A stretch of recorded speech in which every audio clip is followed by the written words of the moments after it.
പശ്ചിമബംഗാളിൽ ആദ്യമായി അധികാരത്തിലെത്തിയ ബി.ജെ.പി. സർക്കാരിന്റെ ആദ്യ സമ്പൂർണ്ണ ബജറ്റ് സംസ്ഥാന രാഷ്ട്രീയത്തിലും ഭരണരംഗത്തും വലിയ ചർച്ചകൾക്ക് വഴിവെച്ചിരിക്കുകയാണ്. മുഖ്യമന്ത്രി സുവേന്ദു അധികാരിയുടെ നേതൃത്വത്തിലുള്ള സർക്കാരിന്റെ വികസന കാഴ്ചപ്പാടും ക്ഷേമപരമായ സമീപനവും പ്രതിഫലിക്കുന്ന ബജറ്റാണ് ധനമന്ത്രി സ്വപൻ ദാസ് ഗുപ്ത നിയമസഭയിൽ അവതരിപ്പിച്ചത്. തൊഴിലില്ലായ്മ കുറയ്ക്കുക, സ്ത്രീ ശാക്തീകരണം ഉറപ്പാക്കുക, അടിസ്ഥാന സൗകര്യ വികസനം വേഗത്തിലാക്കുക, വിദ്യാഭ്യാസ ആരോഗ്യ മേഖലകൾ ശക്തിപ്പെടുത്തുക, സർക്കാർ നിയമനങ്ങൾ വ്യാപകമാക്കുക തുടങ്ങിയ ലക്ഷ്യങ്ങൾ മുൻനിർത്തിയാണ് ബജറ്റിൽ നിരവധി പ്രഖ്യാപനങ്ങൾ ഉൾപ്പെടുത്തിയിരിക്കുന്നത്. യുവജനങ്ങൾക്ക് ആശ്വാസം പകരുന്ന ഏറ്റവും ശ്രദ്ധേയമായ പ്രഖ്യാപനങ്ങളിലൊന്നാണ് ഭരോസ പദ്ധതി എന്ന പുതിയ തൊഴിലില്ലായ്മ സഹായ പദ്ധതി.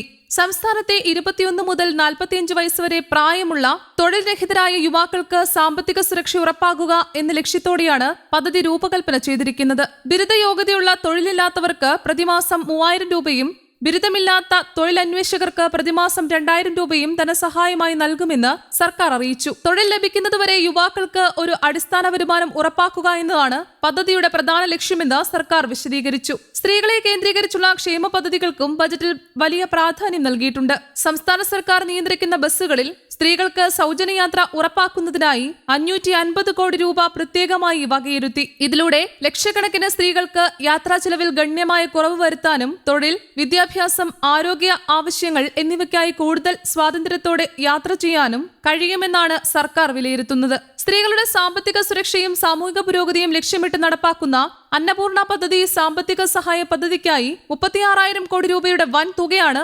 അനുവദിച്ചിട്ടുള്ളത്. കൂടാതെ ഉന്നത വിദ്യാഭ്യാസം തുടരാൻ ആഗ്രഹിക്കുന്ന അവിവാഹിതരായ യുവതികൾക്ക് ഒറ്റത്തവണയായി 50,000 രൂപയുടെ സാമ്പത്തിക സഹായം നൽകുമെന്നും ബജറ്റിൽ പ്രഖ്യാപിച്ചു. ഉയർന്ന വിദ്യാഭ്യാസ രംഗത്ത് കൂടുതൽ സ്ത്രീകൾ എത്തിച്ചേരാൻ ഇത് സഹായകരമാകുമെന്നാണ് പ്രതീക്ഷ. തൊഴിൽ സൃഷ്ടി മേഖലയിലും വലിയ പ്രഖ്യാപനങ്ങളാണ് സർക്കാർ നടത്തിയിരിക്കുന്നത്. സംസ്ഥാന പോലീസ് വകുപ്പിൽ ഒഴിവുള്ള 20,000 തസ്തികകളും വിദ്യാഭ്യാസ വകുപ്പിലെ 50,000 അധ്യാപക ഒഴിവുകളും ഉടൻ നികത്തുമെന്ന് ധനമന്ത്രി അറിയിച്ചു. ഇതിനു പുറമെ വിവിധ സർക്കാർ വകുപ്പുകളിലായി ആകെ 1 ലക്ഷം പുതിയ സർക്കാർ നിയമനങ്ങൾ നടത്തുമെന്നും പ്രഖ്യാപിച്ചു. ഈ നിയമനങ്ങളിൽ 33% തസ്തികകൾ സ്ത്രീകൾക്കായി സംവരണം ചെയ്യുമെന്നതും ശ്രദ്ധേയമാണ്. സ്ത്രീകളുടെ തൊഴിൽ പങ്കാളിത്തം വർദ്ധിപ്പിക്കുന്നതിൽ ഇത് നിർണായക ചുവടുവെപ്പാകുമെന്നാണ് കരുതുന്നത്. വിദ്യാഭ്യാസ മേഖലയിലെ അടിസ്ഥാന സൗകര്യ വികസനത്തിനും ബജറ്റിൽ വലിയ പ്രാധാന്യം നൽകിയിട്ടുണ്ട്. വടക്കൻ ബംഗാളിന്റെ വിദ്യാഭ്യാസ പുരോഗതിക്കായി ആദ്യമായി ഒരു ഇന്ത്യൻ സാങ്കേതിക വിദ്യാ സ്ഥാപനവും ഒരു ഇന്ത്യൻ മാനേജ്മെന്റ് സ്ഥാപനവും സ്ഥാപിക്കുമെന്ന് സർക്കാർ പ്രഖ്യാപിച്ചു. ഇതിലൂടെ സംസ്ഥാനത്തിന്റെ വടക്കൻ മേഖലയെ ദേശീയ തലത്തിലുള്ള ഉന്നത വിദ്യാഭ്യാസ കേന്ദ്രമായി വികസിപ്പിക്കുകയാണ് ലക്ഷ്യം.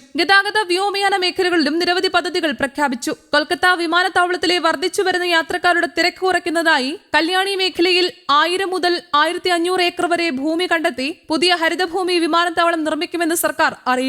ഇത് സംസ്ഥാനത്തിന്റെ ഭാവി സാമ്പത്തിക വളർച്ചയ്ക്കും നിക്ഷേപ ആകർഷണത്തിനും സഹായകരമാകുമെന്ന് കരുതുന്നു. കേന്ദ്ര സർക്കാരിന്റെ ഉഡാൻ പദ്ധതിയുടെ ഭാഗമായി പുരുലിയ, ബാലുർഘട്ട്, മാൽഡ എന്നീ പ്രദേശങ്ങളിൽ പുതിയ വിമാനത്താവളങ്ങൾ സ്ഥാപിക്കുമെന്നും പ്രഖ്യാപിച്ചു. കൂടാതെ നിലവിലുള്ള കൂച്ച് ബഹാർ വിമാനത്താവളം ആധുനികവൽക്കരിച്ച് വിപുലീകരിക്കാനും തീരുമാനിച്ചിട്ടുണ്ട്. ഇതിലൂടെ സംസ്ഥാനത്തിന്റെ വിവിധ ഭാഗങ്ങളെ രാജ്യത്തെ പ്രധാന നഗരങ്ങളുമായി കൂടുതൽ കാര്യക്ഷമമായി ബന്ധിപ്പിക്കാൻ സാധിക്കുമെന്നാണ് വിലയിരുത്തൽ. സാമൂഹിക സുരക്ഷാ മേഖലയിലും ശ്രദ്ധേയമായ പ്രഖ്യാപനങ്ങളാണ് ബജറ്റിലുള്ളത്.